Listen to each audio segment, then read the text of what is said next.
골드만삭스의 소위 말하는 강세장, 불마켓, 베어마켓 지표, 음, 요 지표인데, 여기 인디케이터, 이제 이 선이 여기 보이시는 불 베어 마켓 인디케이터고요. 그리고 나서 전 세계적으로 이제 베어 마켓이 오는 그런 과정. 근데 지금은 아직까진 그렇진 않지만 어제 시장 올랐다고 해서 이게 시장이 다시 상승제로 가냐, 뭐 이런 건 아니고 조정이 아직 완벽하게 끝나지 않은 그런 아, 모습이다라는 겁니다. 그래서 이 지표는 시장이 약세장에 진입하거나 혹은 진입할 확률을 따지는 이건데 약간씩 좀 내려가긴 했어요. 그런데 이게 이렇게 순간 높아지면 대부분 약세장을 좀 겪는 그런 경향들이 좀 있어가지고 아직까지 지켜봐야 돼요. 그래서 현재 수준이 69%니까 이에 근접할, 약세장에 근접할 가능성이 높다는 뜻을 이야기하는 거거든요. 그래서 이게 아직 완전히 끝나지 않았기 때문에 너무 이제 마음 놓고 있지 말라. 뭐 이런 뜻으로 좀 보시면 음, 될 것 같습니다. 다음은 최근 시장의 어떤 모습은 다들 걱정을 좀 덜하는 부분들이 다 이런 내용들인 것 같아요. 그러니까 12개월, 향후 12개월의 실적 추정치가 새로 뉴하이를 간다. 최고치를 간다. 또 여기 보시면 S&P 500의 오퍼레이팅 EPS, 영업이익이 TTM 기준으로 작년에 비해서 5.5% 증가한다. 그래서 다시 사상 최고치를 간다. 그 말인즉 이게 그 일정 하방은 지켜줄 수 있죠. 근데 왜 여기엔 이제 멀티플이라는 게 있지 않습니까? 그죠? 그러니까 시장을 바라보는 어떤 그 시각에 있어서 그러니까 이 부분은 그 추가 하락을 좀 방지하지는 역할을 하는데, 근데 현재 봐서는 시장을 올리는 역할은 EPS나 실적의 어떤 그거보다는 이 멀티플이 더 많이 작용을 하지 않습니까, 지금? 그 부분이 얼마나 또다시 이제 올라가 주냐, 못 가냐, 이거에 따라서 달라지기 때문에 하방 역할은 하지만 이게 상방을 치고 갈 정도의 어떤 실적이냐, 또 그렇게 보면 또 아닐 수 있기 때문에 어느 정도 이제 예, 시장의 하방 역할 정도 한다. 이 그래프가 이러니까 주가도 막 이렇게 세게 간다. 이런 식으로 이야기하기에는 멀티플이 최근에 뭐 높았고 좀 빠져 있는 상태이기 때문에 그런 흐름으로 좀 봐주시면 좋을 그래서 제가 이 앞전에 그 이야기 했잖아요. 그러니까 일본의 잘못이 아닌 것처럼. 근데 일본의 잘못, 이거 보니까 일본의 잘못이, 그러니까 일본 중앙은행의 잘못도 있고, 일본 중앙은행뿐만 아니고 이제 뭐 유럽이든 미국의 기관들이 이걸 이용해서 이제 캐리 트레이드를 한 게 있는데, 근본적으로 일본 중앙은행이 벌인 일이 잘못된 일입니다. 일이긴 일이더라고요. 이게 지금 보시면은 무려 지금 여기 그 14년입니다. 14년 동안.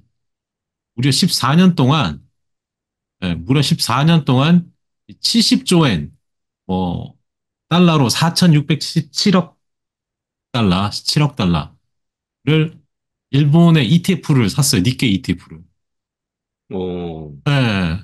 그러니까 니케이 이 엄청난 그 양의 돈을 찍어가지고, 예, 니케이 ETF 최대 보유자가 됐죠. 그렇게 해서 그렇게 만들어가지고 이제 엔화를 차용해서 또 일본 ETF를 매수하도록 유도를 했고요.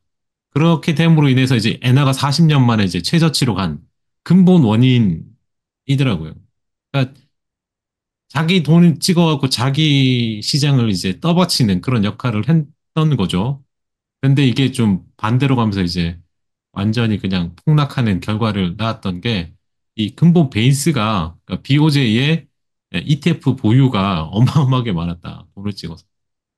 그래서 이걸 좀 음, 제, 제가 했던 말을 좀 수정하기 위해서 음, BOJ가 근본 원인이다. 역시 근본 원인이다, 범인이다. 네네. 그럴 줄 알았어요. 네.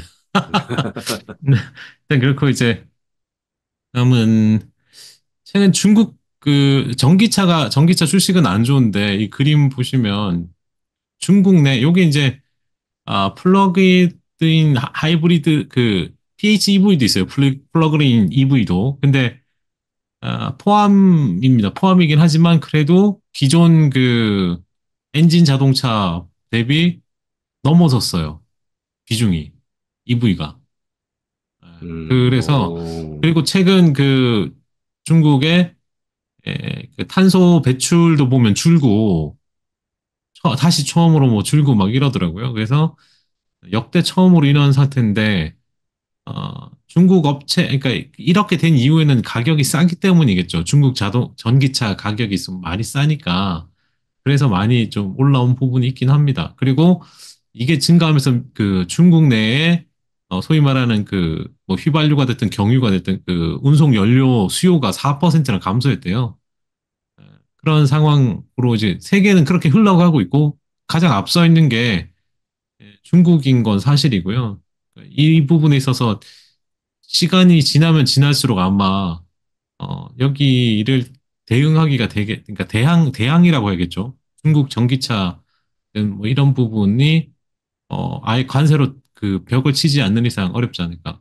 또 그런 이야기가 나오니까 뭐 이 중국산 소프트웨어도 막아야 된다. 뭐 EV 쪽에 뭐 이런 이야기도 막 하거든요. 그래서 빨리 전환을 빨리 하는 그 중국이다.